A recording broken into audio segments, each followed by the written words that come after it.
Dengada nama kuma dibbaalak kaamu garteef keessa buqqaasanii dhabamsaniitiiti. Kaan ammoo jira awwaalanii daa'ima manaa wajjin guban. Bakka adda addaatti hanqaaduu guyyaa kaleetti nama keenya ajjeesaa jiran diree dhawaatti haadha ulfaa ajjeesanii hanqa ammaatti gartee sagalee kan baaneef karaa adda addaatiin illee shira dalagaa jiran. Dubbii san dho'isuudhaaf. Duba amma mucaa qaxalee kanallee itti dabalanii ajjeesuudhaaf barbaadaa jiran. Ammata isaanii rakkoon qabu cimina isaaniitiif kana booda deebina. Nuti maal godhuu qabna? Hanqaawwan gartee ummata gartee ifiifuu qajeellaan teenya dura citteessitu. Ummata waanurra barbaadu jecha gartee beeladaa teenya gataa jiru nama keenya ajjeesaa jiru. Hangayoom ummata kanaa gurra kanneen gartee nama keenya caqasa dhiisu. Abdii irraa hangafee gartee kaafillee yoo ciqa isaa beena akka keeyyatti naa gammachuu. Cinqii keessaa been jaamalee jennanii namni keenya keessaa been jiru. Nuti dubaa lafa bal'oo qabnu kanarratti namni keenya akkamitti amma mucaan kun bakki itti baqate anna qaanfachiise jechuun mana isaanii dheessee taa'eetiiti bara biyya namaatti hin baqanne bara dura rooroo nugaa mana dhuftee biyya namaa dheessina. Arra mucaan kun nu jalatti as baqateetiiti mucaan kun bakka itti galu dhabeechi deebuu ta'a du'a Oromoo guutuuti. Wanti tun qabaddaa naa ta'an. Isaan keessa dhalatee guddateetiiti maqaa Oroojuu kana qabatee isaan dura dhaabbatee arra lubbuu isaa baasuu isa barbaadanii arra nu jalatti baqatee yoo ammoo nu jalatti gartee bobaatiin jalatti bahuu dadhabee kachi deebi'uu taate nuutu ajjeese malee namni takkamni isa miidhan jiru. Tasdaffaataniin itti dabalee isinii kaasuu barbaadu waa'ee maatiitiif waa'ee abdiidhaa addaan ba'uun qabdu. Maatii takkaa mitiifi har'a nuti ganda guutuu qubsiisuu ni dandeenya. Dhugaa yoo walitti himne jechuudha.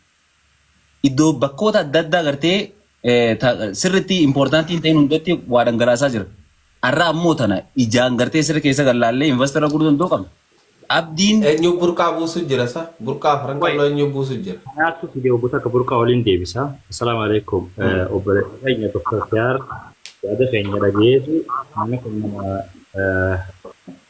nama guddaadha.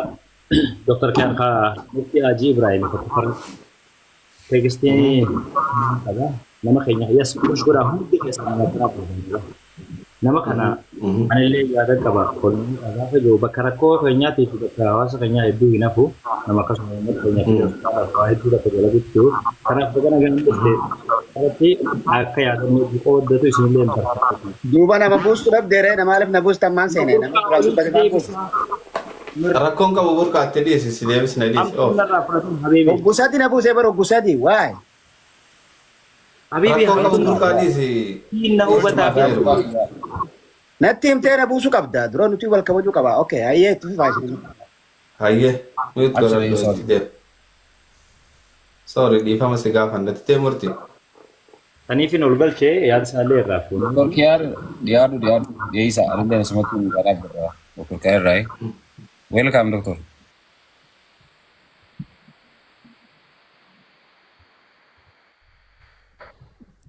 Dhiyaadhu Dr. Kiyaar nu dhageessa. Kiyaar baga nagaan dhuftan. Sagaleen isaa isin dhagahamu jira keenya. Dhaga'uutti hin jiru lakki. Sagaleen ta'e dhaga'uutti hin jiru doctor yoo. Dubbatutti hin jiru malee dhagahamna fakkaate.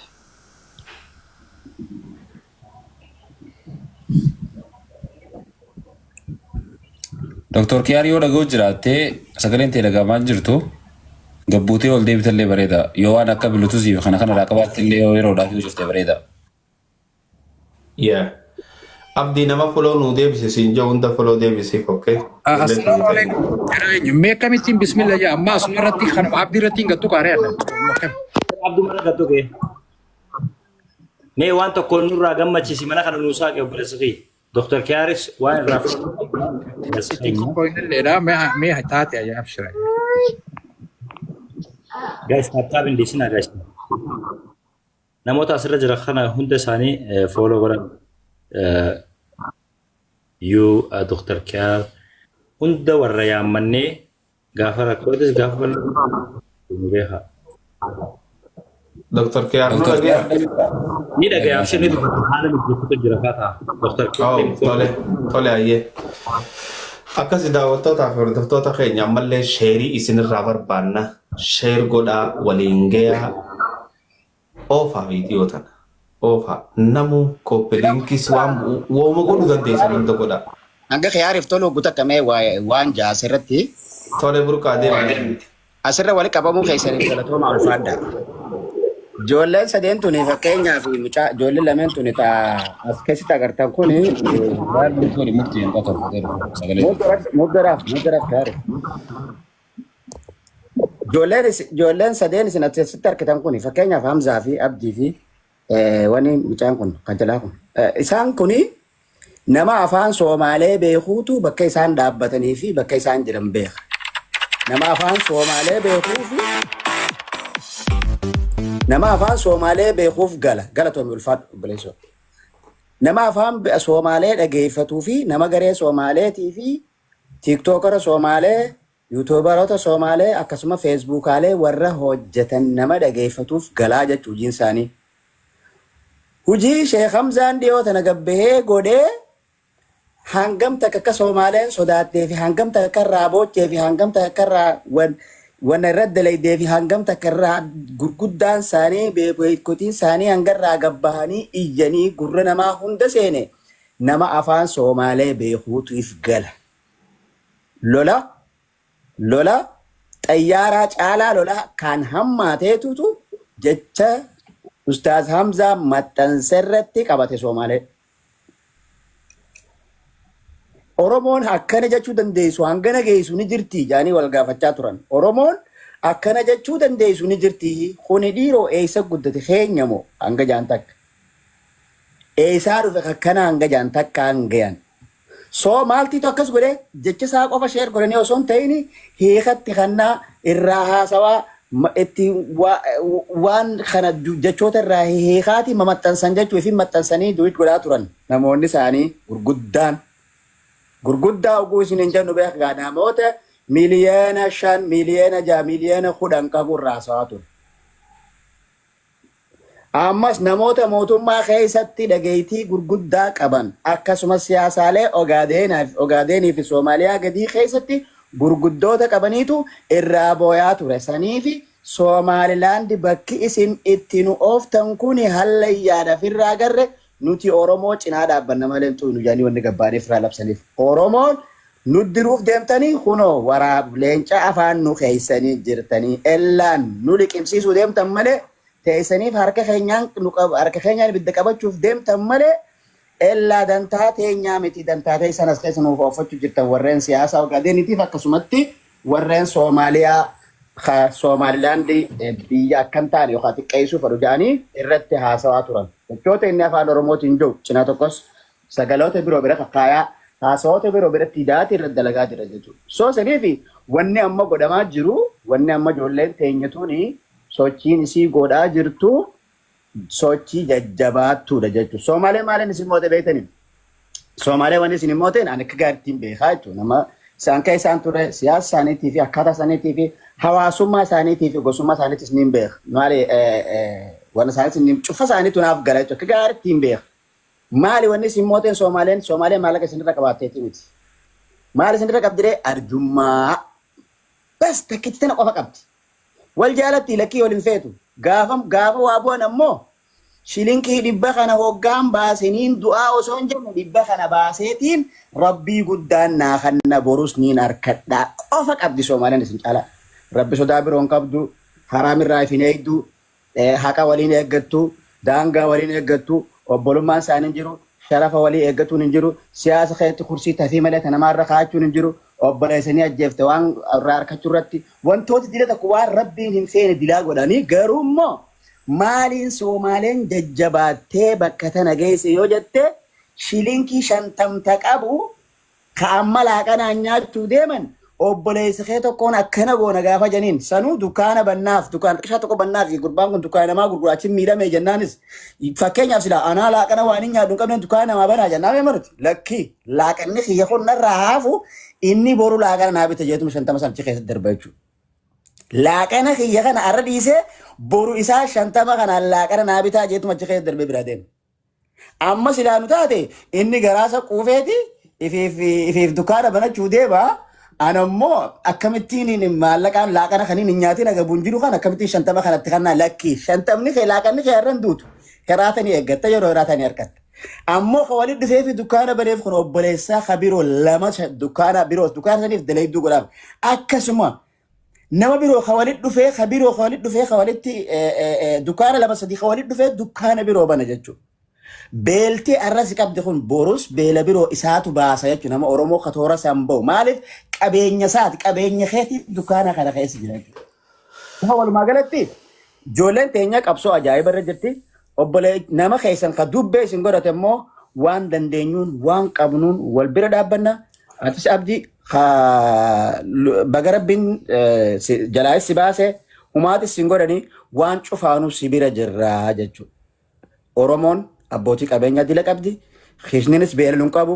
Qalbii beelaytu isin qabnu wal bira jirra waan cufaanuu isin jechuu fedheetti ulfaadhaa galatooma. Tufaa. Thank you, Burka. Galatomi. Wanni, yes. Akkaawwantii Itoophiyaatis ni qabna. Akkasii jira fa'i? Yaa. Akkaawwantii Itoophiyaatis ni qabna. Kaisaan nagaa hin ergaafi. Tole. Kaisaan kaayii fi... Warra isaaniitiin inni haa ergu. Inni maan achi fuudhee haa erguuf warra isaaniif ijoollee isaa warra afaan. Yes. Bukaa akka malee na hubattee reefu wayii godhaa turre ustaaz qofa badhiifama ishee akka malee na hubattee bulasoo. Okay, ani gara nama. Akkas yaadee miti mayi akkas yaadee miti ani ol si deebisuuf yoo na dhagoo jiraatteef. So nama maasumatti sitti malee rakkoon jiru. Abshir. Tole, thank you. Thank you. Ogutaa hundi keessanuu.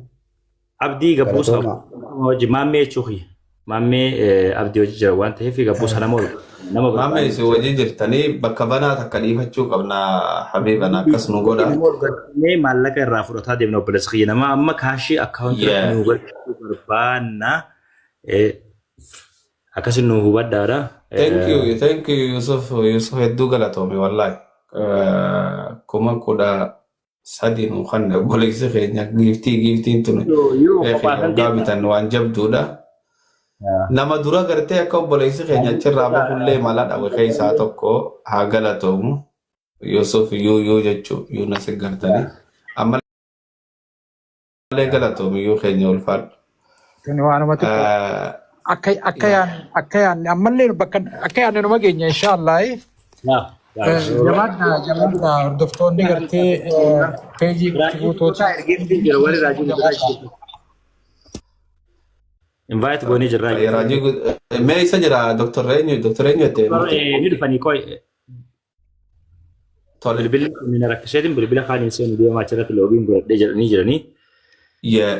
Thank you. Guys, copy link if tap maaliif dhaabdan? Yes, akkanatti waaltee ol darbaa laa waan nama waaltee ol darbu feena. Galatooma hundi keessanuu. Leencar ol darbaa nu baaree isaanuma kanatti hundi keessan. Yeroo tokko mee namuu tokko akka miidhamna. Hai, abdiin obboleessa keenya obboleessa afaan ormaatiin taa'ee waa'ee xiyyaaf keessan dubbatu akkamitti nama tokko kaleencaa sitti kan dhabna. Wallahi abdii teessan boonnee qoma diimnee dhufnee beeka. Shishe.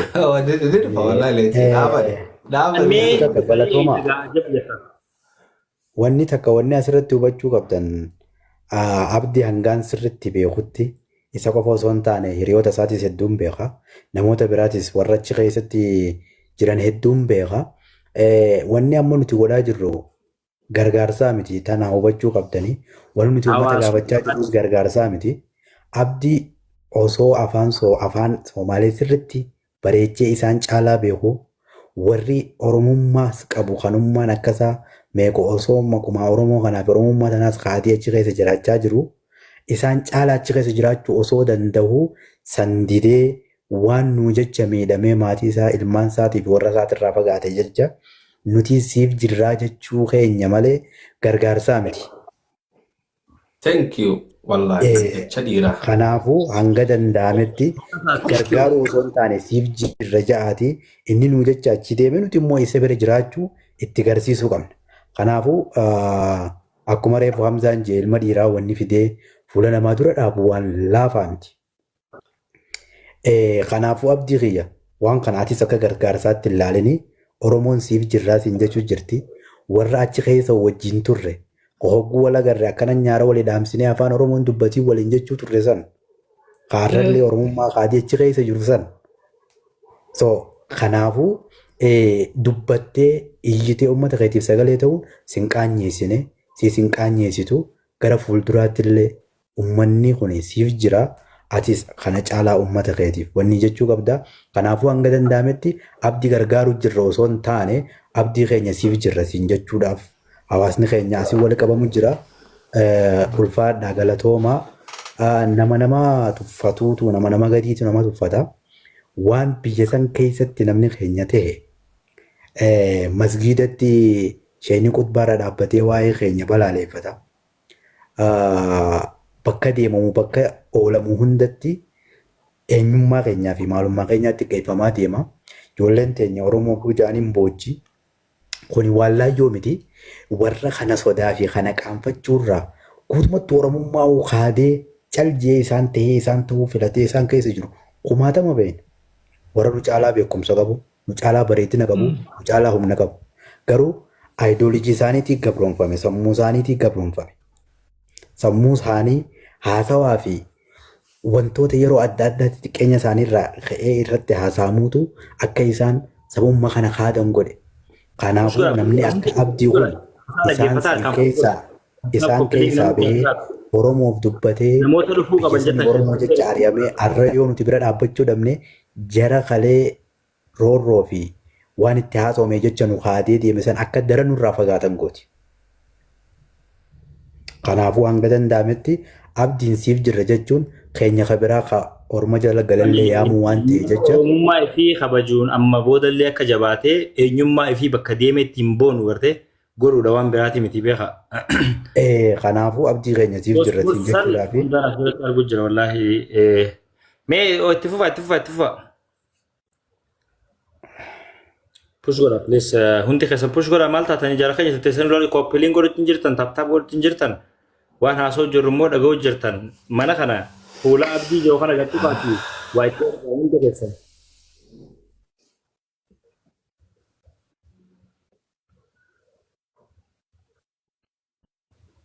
Namuu nama yaamuu qabdan dawwalaati yaama ustaazatis Hamzaa Ibraahimatis hundi keenyaa nama dawwallee yaamuu bakka kana qabnu ka dhaga'uu qabu. Yoo jiraate dawwalaati yaama. Yes, akkas godhaa.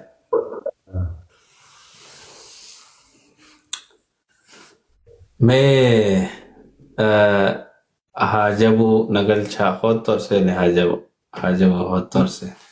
Yaa wallaki hajabuun.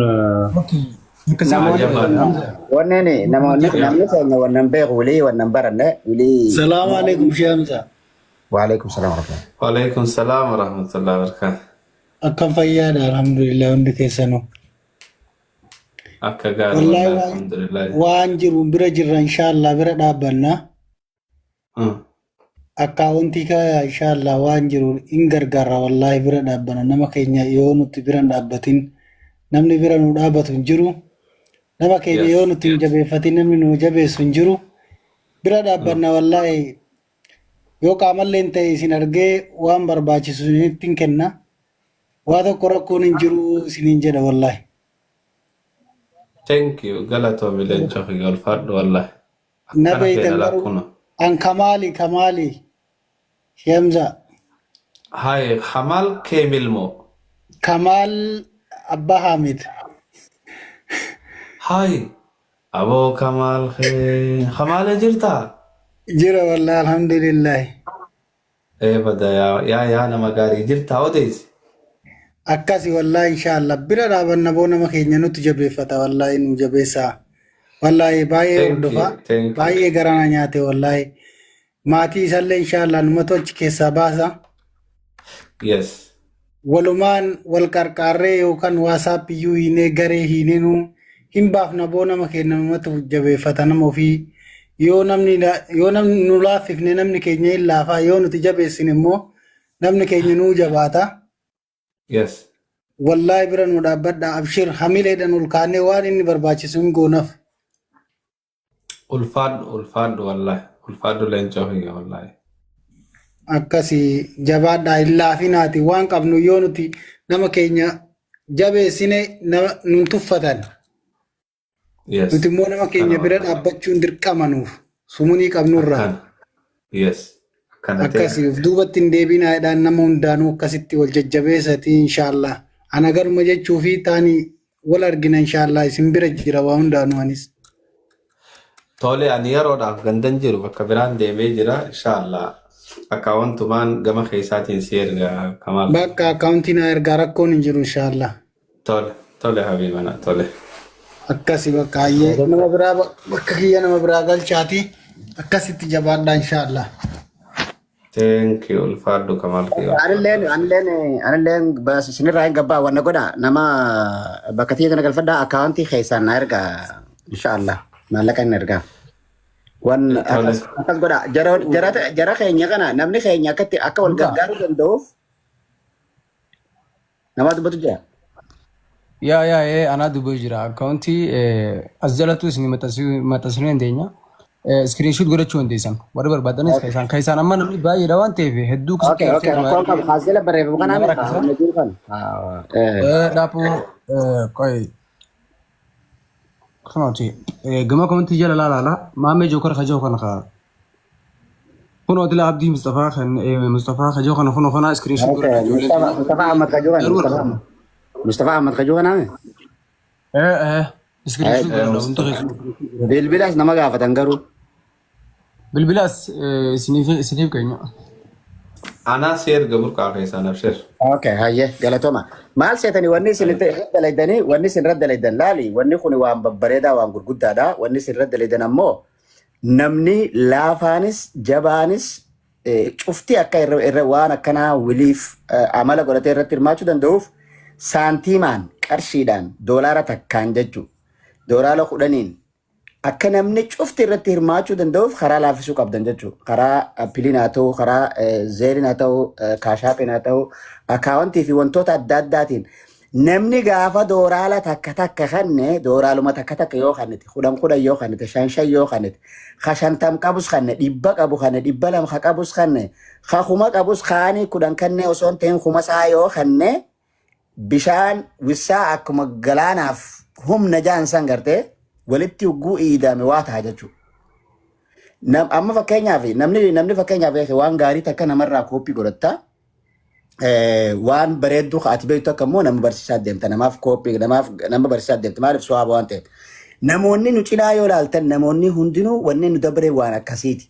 Namni keenya ni tuffata doolaara 20 doolaara 50 doolaara 10 qaba akkamitti 5 qaba akkamitti 5 kee yoom qaanfatini doolaara arraan tana buna kee dhiiftee itti darbite doolaara laaqana kee irraa oltee doolaara 10 darbite namni 50 ka keetii 100 ka keetii gaafa darbe maalani sameeqa taa yaaddeen beektu jechuudha. So xiqqaan qabu maalani seenu haa namni baratu namni cufti waa erguu waa walii kakkannu haa baratu qofa. Yoon kaan abbuma qabeenyaa tokkicha qabu san qofa mul'uggoona jechuudha abbuma qabeenyaa jechaa deemna. So saniif saantiima hangaa qabdan namni hundinuu karaa erguu danda'uun akkaawuntii karatti ergee namni nama sadi gargaaruu qaba. Akkuma rabbiin fadhuttu nama sadi gargaaruu qaba. Tokko nama fi sabiilillaahi karaarra jiru rabbiif jecha manarraa gabbahee jiru quraana qara'u jiru nama kitaaba rabbii barachuu jiru akka darasaa akka quraana baratu kitaaba bituu fi nyaata nyaachisuun gargaaramuun dirqama isaati. Namammoo siif dhaabbatu humna ta'e afaan sii ta'u namummaa kee ol kaasu kan akkasiiti jechuun kunis nama humna ta'e bakka jirtutti maalummaa kee si barsiisu gargaaramuun isaa dirqama. Kabiroo hiyyeessa nama aadaa fi abbaan qabne kalafa jiru gargaaruun barbaachisaadha. Humna sadeen tana wanni gargaartuu fi kasadaffaa kajidduu kun kajiddu galaa kana nama maqaa kee ol kaasu gaafa siin jaan yoo Soomaaliyaa tana keessa gaddeemtee fi afaan Soomaaliyaa yoo dhageeffatte nama akkaan arrabsuuf aran Orom jaaniin nama akkaan arrabsuuf deeman Orom jaaniin war waxaan Orom kamaayyaan afkii sana qabtaa gaafa siin jaan ati nama gartee waan Oromoo jaan tana maal waan akka Oromoo tana laal nama isaanii akkaan dha'uuf deeman akkaan rabde waan akka Oromoo tana eenyuutu afaan waan akka Oromoo tana maaltu afaan siinurraa qabaa gaafa siin jaan nama afaan ajaa'u nama dhoortoo kadhatu nama sadaqaa kadhatu nama gidaara namaa rafu nama huccuun carqii karaa namaa wajji deemuun taane makiinaan isaa wajji naman fuune nama harka saadaa keessa waliin kaayatanii nyaachuun taane akkasitti ilmaamama jechuudha afaan isaanii kun yoo ammas yoo Oromka gaafa siin jaan nama mizaanaan kaafne jechuudha. Mizaana sii wajjin gattaa'ee saanaa sii wajjin harka kaa'ee nyaachuun kaafne. Mizaana makiinaa keessa kursirra sii wajjin taa'uun kaafne sirraachi fagaatee taa'uu malee. Mizaana sadaqaa oguu kanituuf irraachi fagaattee ijoolleen harka sadaqaa sii kaniteen san dhuftee dhiqattu. Akkasis ilaalan jechuudha. Hangas takkas ilaalan.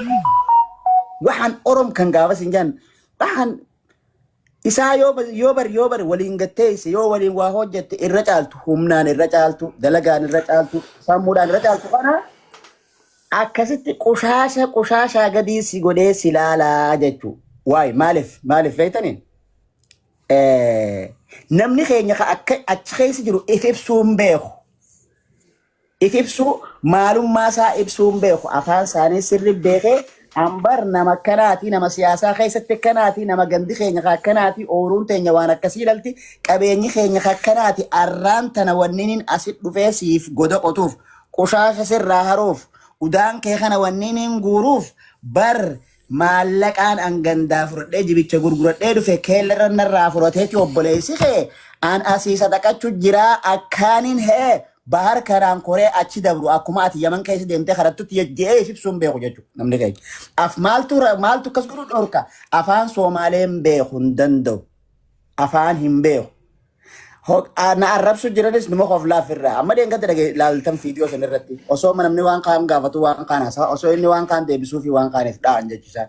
Wanni isaa waliin jaa waan akka afaan adda addaa osoo jiran wanni isaa waliin jaanu waan. So saniifu namoota immoo afaan keessan beeku hagartee afaan isaanii beeku keessan kana hagartee rifatee waan isaan lafa keessa godhan isaan ummata isaanittis gatimee ummata fittis gatimee jidduu tana jiraatu kana jajjabeessuun cinaa dhaabbachuun fooloo godhuun humna ta'uufiin bareechuun Oromoon babbareedduu karaa qabdi sinjaan silaa waggaatti uffatte lakkii barkaa akka uffatee jiru kun ana Oromoodha jedhee akkatti garsiisu ta'uuf jechuudha.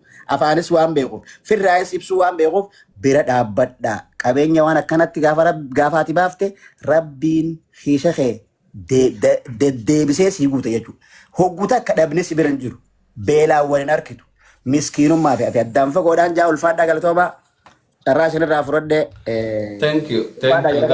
Galatoomi burqaa keenya galatoomi. Akkas jarri keenya warri gartee giiftii keessaa qabdan push godhaa giiftii itti darba'aa.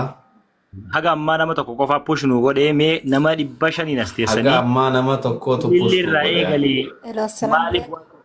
Waalaikum salaam warahmatullahi. Waalaikum salaam Adammar.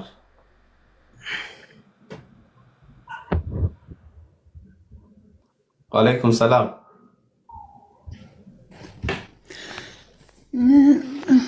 Gisee hundi isinuma jaalataatiin isin dhaggeeffadhaa miidiyaa kana gubbaarrallee takkaa BMBO.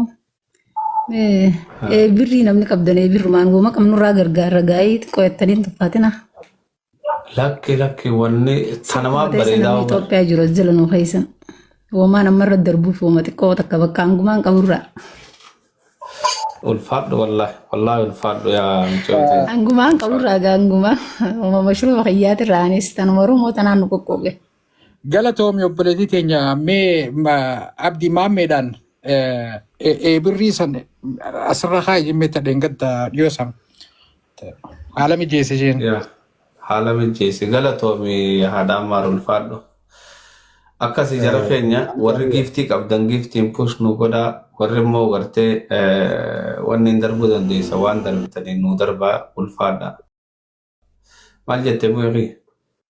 Galatooma wanni takka wanni isin beekuu qabdan abdii achii baasanii as fidanii kana fuula keenya dura kaa'uu kana akka injifannoo ilaalanii kana beeka. Wanni keenya warra jala jirtanis. Kana akka milkaa'inaatti beekan.